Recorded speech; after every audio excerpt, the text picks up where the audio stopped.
Watch Dogs is one of the most highly anticipated games of 2013. So after a 7-month delay, it's finally here. And it's pretty good. I don't think the gameplay is as revolutionary as everyone wanted to make it out to be, but it's still a lot of fun. I mean, the first 8 hours I spent playing the game, I maybe did 2 missions and spent the rest of it hacking people and taking over towers and busting gang members and basically not playing the story mode. It still feels very much like an Assassin's Creed game, but as much as I have taken shots at the franchise in the past, the first 2 entries I did really enjoy. It was just the yearly installments that wore me down. Oh, and Watch Dogs has become Ubisoft's fastest selling title of all time, so don't be surprised if we get yearly installments of this as well. It also has a Grand Theft Auto feel to it when you're hijacking cars, and even a little bit of Need for Speed thrown in when you get to hack the environment to take down pursuers.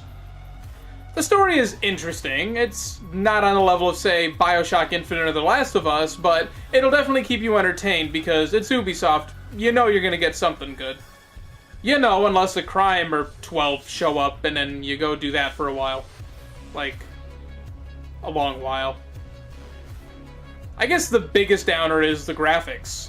Part of that might be chalked up to the fact that I just spent so much time playing Second Son, but it doesn't feel next gen. It's clearly a game developed with both generations in mind. And by no way is it a bad looking game, and by all accounts it might be one of the better looking games on the PS3, but it just doesn't feel next gen. And this was supposed to be a launch title for the system. Considering it had 7 months, I wish they had done something with it. I know you can't give it brand spanking new graphics over a 7-month delay, but you know, I wish they had cleaned it up a little bit more. The upside is, the PS4 version at least runs smooth, like butter smooth. I got no lag whatsoever, even when people were hopping online all the time. Although that does lead me to one of my issues with the game, which is, you're always online, which means people can always try and attack you and hack you. And if you turn that off, you lose your score, everything that you've made so far.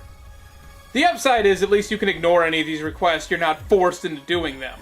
Except for certain instances within the storyline, but I wish you weren't penalized for turning it off. Sometimes I just want to play a game uninterrupted.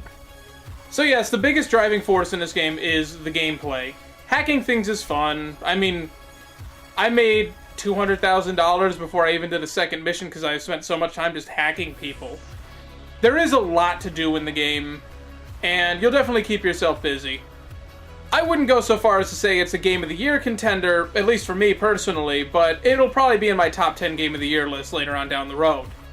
For a console that is starved for quality games, picking it up for $60 won't be a waste of your money, but if you've already got enough of a backlog going and you won't play it for, say, 3 to 4 months, Ubisoft titles tend to drop in price very rapidly, and they bottom out quick. You can pick up Black Flag right now off Gamefly, I think, for $18. So if you're going to wait a few months to play it, then don't pick it up now. You can probably get it for $30 or $40 within a month or two. And speaking of Ubisoft, if you click the annotation on the screen, you can watch my thoughts on my biggest issue, and honestly only issue, with Ubisoft as a company. And no, it's not the yearly Assassin's Creed installments.